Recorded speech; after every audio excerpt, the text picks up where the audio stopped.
Just some Hello. breaking news coming in. The VHP, in fact, has slammed the Congress on Ram Mandir. The VHP has said the Congress is daydreaming of building a Babri instead of Ram Temple, and the truth will come out. All right, so that's the latest right now coming in. Yes, Mr. Suman, if you can hear me, yesterday. Okay, we have a reaction. I'll just play that out once from the VHP and what they have exactly said on this issue of Ram Temple and what they're saying, why they've taken a swipe at the Congress party. We'll just play that out and I'll just come to you.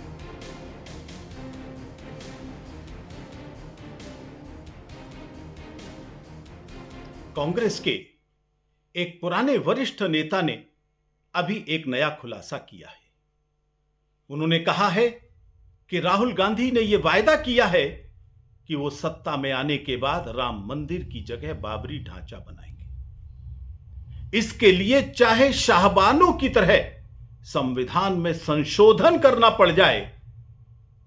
अभी तक इस खुलासे का किसी ने खंडन नहीं किया है। इसका मतलब बड़ा साफ है, कांग्रेस की तरफ से इस आरोप की स्वीकारोक्ति की गई है। इंडी गठबंधन का यह निर्णय संपूर्ण विश्व के करोड़ों राम भक्तों के लिए एक चुनौती है। राम मंदिर की जगह बाबरी मस्जिद बनाने के इरादे का राम भक्त हमेशा की तरह मुंह तोड़ जवाब देंगे और उनके इस षड्यंत्र को सफल नहीं होने देंगे।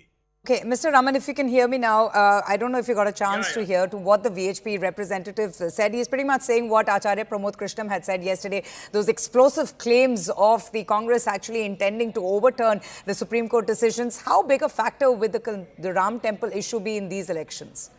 The Ram Temple issue, sadly for the BJP, has not had the impact that they would have hoped for, which is why there is this desperate need to bring it back center stage.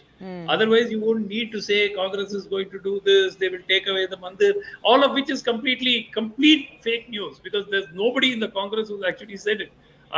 These people who have deserted the party and gone to the other side, well, obviously they'll have to make such statement. By the way, let us look at this bit about if people go to the Ram Mandir, the Congress throws them out of the party or whatever.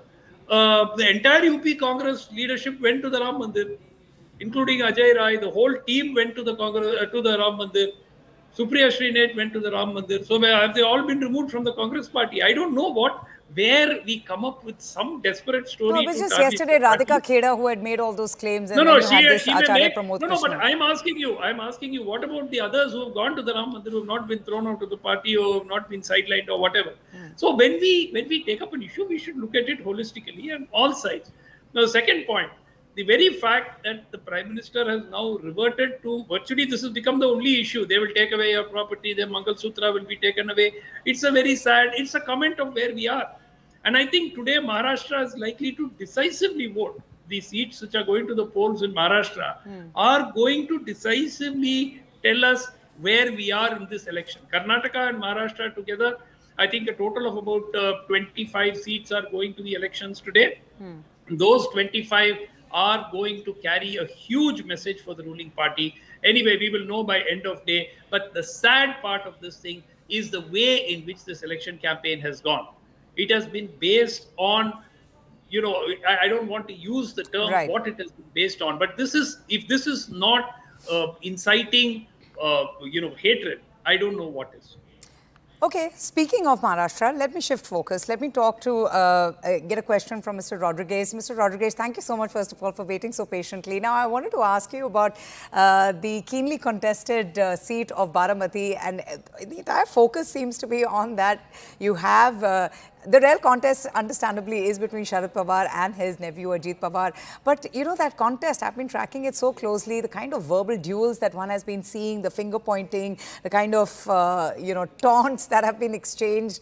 What is your assessment of the politics that one is getting to see in Maharashtra, with just so many political parties in the fray? It seems to be a game changer for the BJP, or will it be?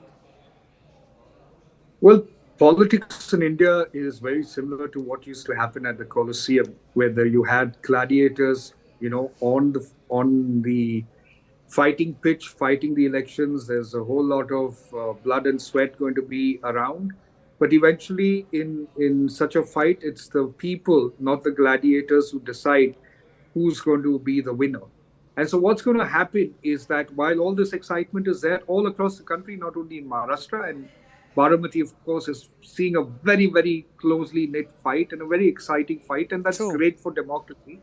But what you are going to get at the end of the day is the people's choice. So I believe that the BJP and its allies are going to go extremely aggressive as far as Maharashtra is concerned and do extremely well.